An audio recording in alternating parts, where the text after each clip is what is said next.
भाजी करतात आणि हा कोवळा असताना अतिशय चविष्ट लागतो।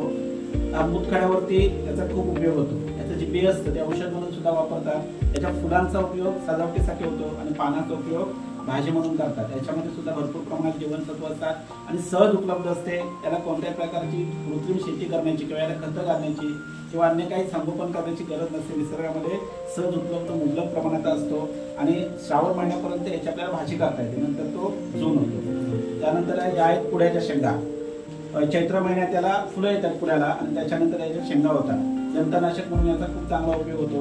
काही वेळा आहे त्याच पद्धतीने आपल्याला त्याची भाजी करता येते किंवा उकळून आपण पाणी उकळून टाकल्यानंतर सुद्धा याची भाजी होते। चवीला थोडीशी उघरट म्हणजे कडवट आणि उघरट अशा स्वरूपाची असते, पण चांगल्या प्रकारे आपण जशी कारळ्याची करतो भाजी त्या पद्धतीने सुद्धा याची भाजी करता येते आपल्याला।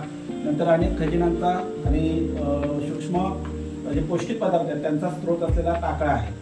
याची कोवळ्या पानाची भाजी करतात आणि त्याच्या फुलाची सुद्धा भाजी केली जाते, पण याची जास्त प्रमाणात याचा वापर कोवळ्या पानांचा म्हणून केला जातो। याच्यामध्ये लोह भरपूर प्रमाणात असतं। पूर्वीच्या लोकांच्या आहारात नाचणीची भाकरी आणि ही टाकळ्याची भाजी असायची आणि त्यामुळे त्यांना ज्या काय मूलभूत त्यांच्या पोषणाच्या गरजा होत्या त्या या भाजीतून पूर्ण व्हायच्या।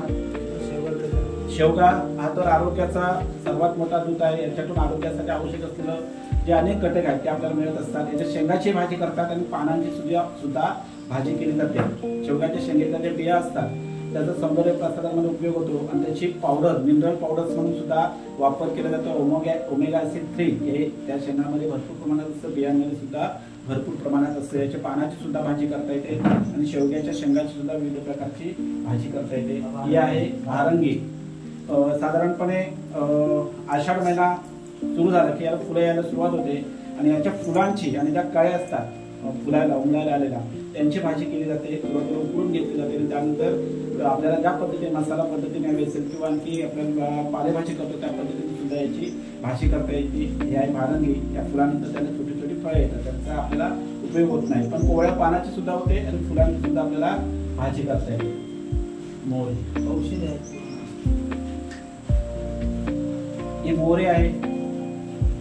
कोवळी असताना याची पालेभाजी करतात आणि सहजपणे सहज कापता येते आणि कच्ची स्वरूपात सुद्धा आपल्याला मीठ आणि मिरची वापरून खाता येते। याच्यामध्ये ई जीवनसत्व मुबलक प्रमाणात असतं आणि याचा सुद्धा आहारामध्ये चांगला वापर होतो आणि डोळ्यांच्या आरोग्यासाठी ही मोहरीचा खूप मोठा आपल्याला उपयोग होऊ शकतो। ही आहे फुलशी। अगदी सुरुवातीला पाऊस पडल्यानंतर पहिल्या 15 दिवसात आपल्याला उपलब्ध होणारी भाजी आहे। ज्या पद्धतीने आपण कांद्याच्या पातीची भाजी करतो त्या पद्धतीने या फुलशीची भाजी केली जाते। हा रान सुरण। आपण सुरणाचा कंद खातो, पण सुरणाचा जो देठ असतो त्या देठाची सुद्धा चांगल्या पद्धतीने भाजी होते। थोडीशी खाज असते याला आणि त्यामुळे आंबट पदार्थाचा वापर करून आपण जे कोकम वापरतो त्या कोकमाचा वापर करून याची अतिशय चांगल्या पद्धतीने चविष्ट भाजी करता येते आणि त्याचा वापर सुद्धा करता येतो। या चवळीच्या शेंगा येण्यापूर्वी ते झाड फुडावं लागतं। जर फुडलं नाही तर आपल्याला त्या झाडाला शेंगा सुद्धा कमी लागतात आणि ते चांगल्या पद्धतीने जर धरायला हवं असेल तर ते खुडावं लागतं आणि त्या फुडलेल्या पानाची चांगल्या प्रकारची आपल्याला पालेभाजी करता येते।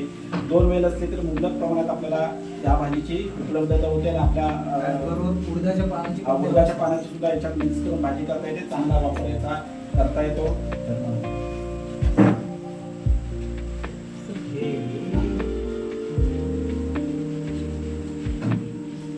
हे आहे थरमोर। नाव ऐकायला थोडंसं वेगळं वाटतं, पण काळाच्या ओघात ही थोडीशी लुप्त होणारी भाजी आहे। याचा वापर सुद्धा अगदी सुरुवातीच्या दिवसामध्ये होतो। याच्या पानाची भाजी करतात आणि यात 2 प्रकार असतात। एक खाल्ल्यानंतर थोडासा आपल्याला त्रास होतो, थोडंसं गरगरतं आणि त्याच्यावरून याचं नाव थर्मल असं पडलेलं आहे। हे चांगला प्रकार आहे। याची सुद्धा खुडून अशी या पद्धतीने खुडून घेतल्यानंतर पालकासारखी किंवा मेथीच्या भाजीसारखी भाजी करता येते। एक नैसर्गिक जीवनसत्वाचा स्रोत म्हणून याला खूप मोठं डिमांड आहे, मागणी आहे। हे कारळ आहे।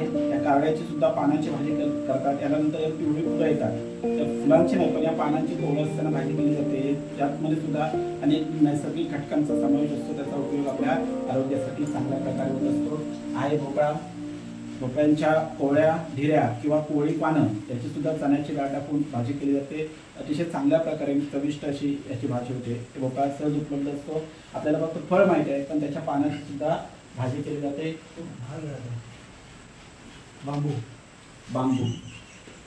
आपल्या भागात कमी खात जरी असलो आपण तरी सुद्धा याची कोवळे कोंब असताना भाजी केली जाते। हे पूर्णपणे सुरीच्या साहाय्याने सोडलं जातं आणि आपला जो गाभा आहे तो चांगला धुवून उकडून मऊ झाला की त्याच्या वेगवेगळ्या पद्धतीने अशा पद्धतीने आपल्याला मसाला भाजी आणि ड्राय अशी सुद्धा भाजी करता येते। एक चांगला म्हणजे सहज उपलब्ध असणार, प्रत्येकाच्या परसामध्ये बांबूची कोंब असतात आणि जेव्हा कोळ असतं तेव्हा त्याचा वापर केला जातो आहारात। अतिशय चांगल्या प्रकारे सहज उपलब्ध होणारी भाजी म्हणून तेव्हा आहारात आपल्याला वापरता येते। अळूचे आपल्याकडे उपलब्ध असलेले 5 प्रकार आहेत। हे अळूवडी चळव आहे, याचा खाण्यासाठी म्हणजे भाजी म्हणून कमी वापर होतो, पण याचा सुद्धा खूप चांगल्या प्रमाणात आहारात वापर केला तर कॅल्शियमची कमतरता आपल्याला भरून काढता येते। आणि त्याचे कंद असतात हे खूप कॅल्शियम असलेले असतात, उकडून थोडंसं आंबट त्यात टाकून त्याच्यामध्ये आहारात शिजून त्याचा वापर करू शकतो किंवा बटाट्याप्रमाणे त्याची आपण सुकी भाजी सुद्धा करू शकतो।